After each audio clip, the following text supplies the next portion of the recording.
बच्चों, स्वागत है फिजिक्स इट्स इजी में। और हम लोग बात कर रहे हैं कक्षा 11 के अध्याय 4 पर। अध्याय का नाम है समतल में गति। और इस समतल में गति के अंतर्गत पिछले कुछ वीडियोस हमारे जो बने हैं वो सदिश विश्लेषण से संबंधित बने हैं। तो जब हमें समतल में बात करना होती है तो वेग, त्वरण, विस्थापन, ये सारी राशियां जो हैं वो सदिश राशियां हैं और इनका सदिश गणित के मान से इनको योग किया जाता है, इनके गुणे किए जाते हैं। तो इस कारण से सदिश विश्लेषण पढ़ना हमारे लिए महत्वपूर्ण है। तो उसी के अंतर्गत बात कर रहे थे। इसके पहले वाले वीडियो में मैंने बताया है कि यदि दो सदिश को हमें जोड़ना हो तो किस प्रकार जोड़ सकते हैं। ग्राफी विधि से भी हमने देखा था और दूसरा गणितीय विधि से भी देखा था, तो उसका व्यंजक निकाल लिया था। इसके पहले के यदि आपने वीडियोज़ नहीं देखे हैं तो आप डिस्क्रिप्शन में जाकर और लिंक दिए गए हैं, वहाँ से देख सकते हैं। आज का हमारा टॉपिक रहेगा वो रहेगा सदिश का वियोजन। अब जैसे दो सदिश को मिलाएंगे, जोड़ेंगे तो एक नया सदिश बनेगा। अब इसमें हम बात कर रहे हैं कि एक सदिश को दो भागों में कैसे बांट सकते हैं। वियोजन मतलब तोड़ना। तो एक सदिश को दो भागों में किस प्रकार से तोड़ा जा सकता है, आइए हम इसे सीख लेते हैं।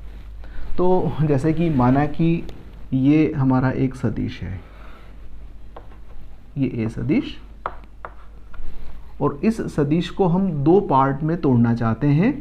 एक हमारा सदिश है ये और दूसरा सदिश है ये।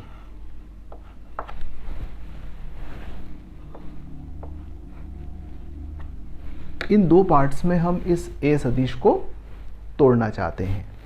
माने कि इस सदिश को हमने नाम दे दिया स्मॉल ए और इसको नाम दे दिया स्मॉल बी। तो इसके घटक इसके अनुदिश क्या होंगे और इसके घटक इसके अनुदिश क्या होंगे, ये कैसे किया जाएगा। तो आइए देख लेते हैं ग्राफिकल मेथड से। ज्यामिति हमें काफ़ी मदद करती है सदिश में, ध्यान रखिएगा। तो हम ज्यामिति का काफ़ी उपयोग करते हुए आए हैं। यहाँ पर भी मैं आपको ज्यामिति विधि से बात करूँगा कि किस प्रकार से हम इसको इन दो पार्ट्स में तोड़ सकते हैं। ठीक है, तो देख लेते हैं। हमने सबसे पहले ये हमारा सदिश बनाया ए, ये हमारा सदिश ए हुआ। अब इसको हमें इस पार्ट में तोड़ना है, तो ये हमारा सदिश स्मॉल ए है ना। क्या करना है हमें कि इस ए को आगे बढ़ाना है। पहले तो बढ़ाते जाइए, ठीक। फिर इसी ओरिजिन से हमें बी भी बनाना है। ये हमने बी बना लिया इसी ओरिजिन से।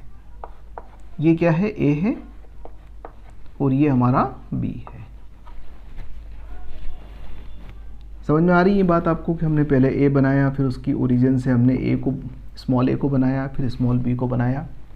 अब क्या करना है कि अपने को यहाँ से इस बिंदु से बी के समानांतर एक सदिश बनाना है।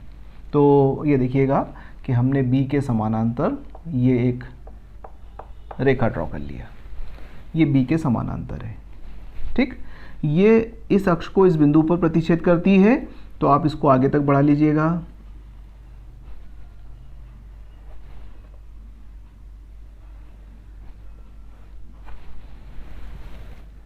तो ये एक सदिश हो गया। अब क्या करना है कि आप इस b को आगे बढ़ाइए और इसके समानांतर, a के समानांतर हम यहां से एक रेखा बना लेते हैं। अब इसने इस रेखा को यहां प्रतिच्छेद किया है, तो हम इसको डार्कन कर देते हैं, यानी कि गहरा कर देते हैं। तो ये हो गया। अब आप देखिए कि ये ए सदिश है और ये एक सदिश हो गया और एक ये सदिश हो गया।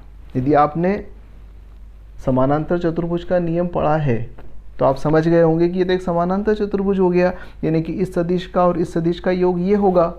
अब हम क्या कह रहे हैं कि इस सदिश के यदि दो हिस्से किए जाएं तो ये और ये हो जाएंगे। इतनी सी बात है यहाँ पर, है ना। तो माना कि ये ए जो है ये अब कितना गुना हो गया, इस नए सदिश में एन गुना हो गया। तो यह नया सदिश क्या हो गया, एन ए।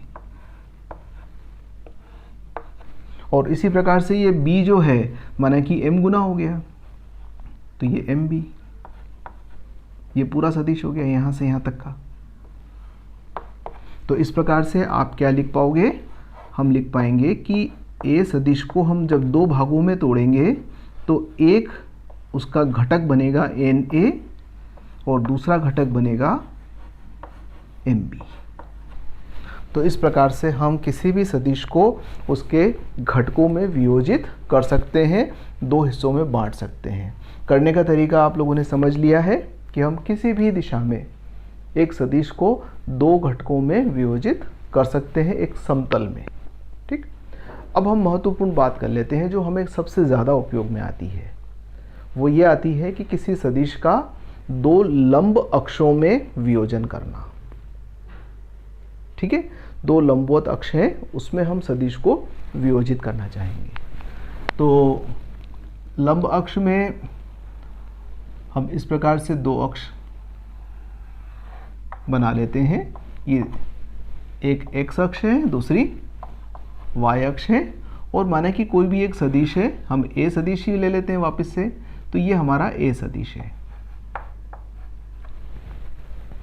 अब इस a सदिश को हमें इस दिशा में और इस दिशा में वियोजित करना है, तोड़ना है। तो सीधी सी बात है कि इस a का इसके समानांतर एक लंब डाल दें, फिर a के हेड से इसके x अक्ष के समानांतर एक लंब डाल दें y अक्ष पर। तो जब a के हेड से यानी कि शीर्ष से हम x अक्ष पर लंब डालते हैं तो वो x अक्ष को इस बिंदु पर प्रतिच्छेद करता है, और इसी प्रकार से जब y अक्ष पर लंब डालते हैं x अक्ष के समानांतर तो वो y अक्ष को इस बिंदु पर प्रतिच्छेद करता है। तो O ये एक सदिश हो गया और दूसरा सदिश ये हो गया, हम नाम दे दें चाहे तो इसको, ये P और ये बिंदु है हमारा Q, और इसको नाम दे देते हैं R। तो क्या लिख पाएंगे आप देखिए, फिर से समानांतर चतुर्भुज का नियम बन रहा है, यानी कि OR सदिश जो है ये किस किस के बराबर है, OQ सदिश प्लस OP सदिश के बराबर है। इसके घटक वियोजित हो गए।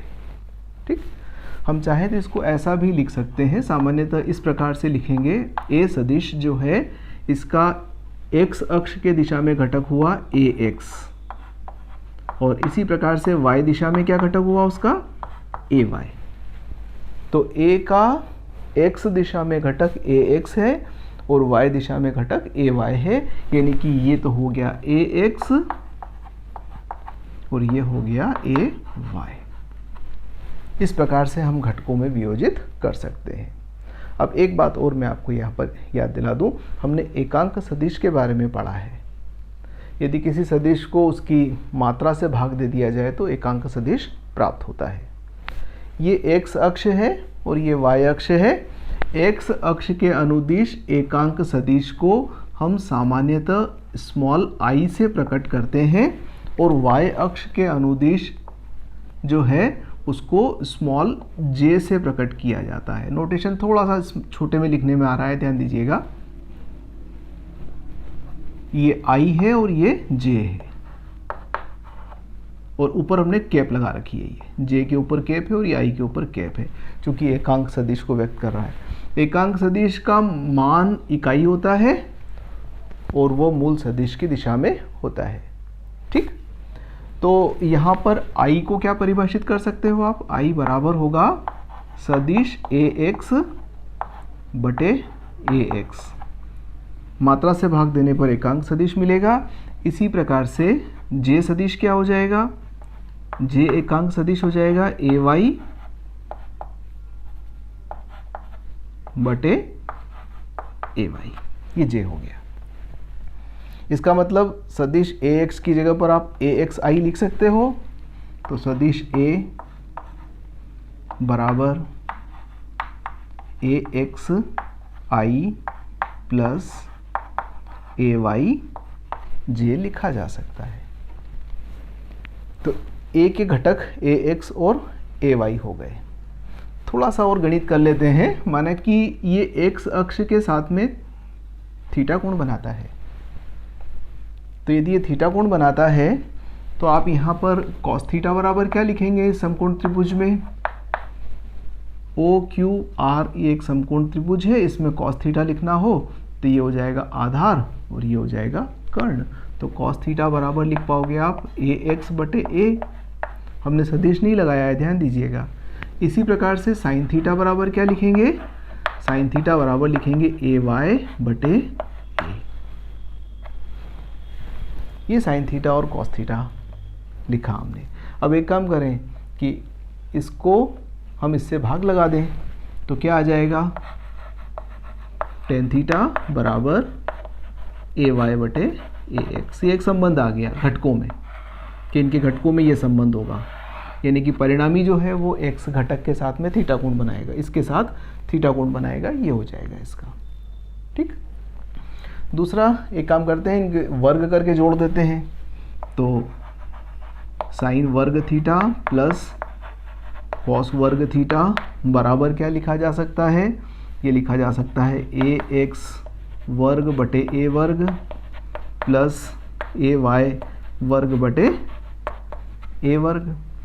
ये तो हम जानते हैं कि साइन वर्ग थीटा प्लस कॉस वर्ग थीटा का मान 1 होता है, तो ये 1 हो गया और ए एलसीएम आ गया, तो इसको इधर ले लें तो ये क्या बचेगा, ए वर्ग बराबर ए एक्स वर्ग प्लस ए वाई वर्ग, यानी कि इनमें ये संबंध हो गया। एक चीज़ और आप चाहो तो यहीं पर मेंशन कर सकते हो कि ए एक्स बराबर क्या होगा, ए कॉस थीटा, और ए वाई बराबर क्या होगा, ए साइन थीटा। तो यदि हमें किसी सदिश के बारे में मालूम है कि सदिश ए है और वो एक्स अक्ष के साथ थीटा कोण बनाता है, तो उसका एक्स घटक क्या होगा, ए एक्स होगा, और उसका मान हम ए कॉस थीटा से निकाल लेंगे, और वाई घटक क्या हो जाएगा, ए वाई बराबर ए साइन थीटा। तो ये किसी भी सदिश का द्विविमीय, यानी कि x और y के अनुदिश घटकों में वियोजन हुआ। अब कभी हमें त्रिविमीय घटक भी वियोजित करना पड़े तो मैं उसकी एक समीकरण आपको दे देता हूँ कि यदि त्रिविमीय की बात करेंगे तो उस स्थिति में किसी भी सदिश को इस प्रकार से घटकों में वियोजित करते हैं, A X I plus A Y J plus A Z के। ध्यान दीजिएगा, एक्स अक्ष के अनुदिश एकांक सदिश small I, specific notation, Y अक्ष के अनुदिश एकांक सदिश जे, स्पेसिफिक, और जेड अक्ष के अनुदिश एकांक सदिश के। ठीक है, तो ये सब एकांक सदिश हैं। एकांक सदिश हैं, इसका मतलब यदि यहाँ पर आप मोड ऑफ आई लिखोगे या मोड ऑफ जे लिखोगे या मोड ऑफ के लिखोगे तो इन सब के मान किसके बराबर हैं, एकांक इकाई के बराबर हैं, 1 के बराबर हैं। तो ये सब मान एकांक हैं, है ना। दिशा बताते हैं कि ये एक्स अक्ष है और ये वाई अक्ष है और यह जेड अक्ष है। तो हमने बात किया है कि सदिश का वियोजन कैसे होता है। धन्यवाद।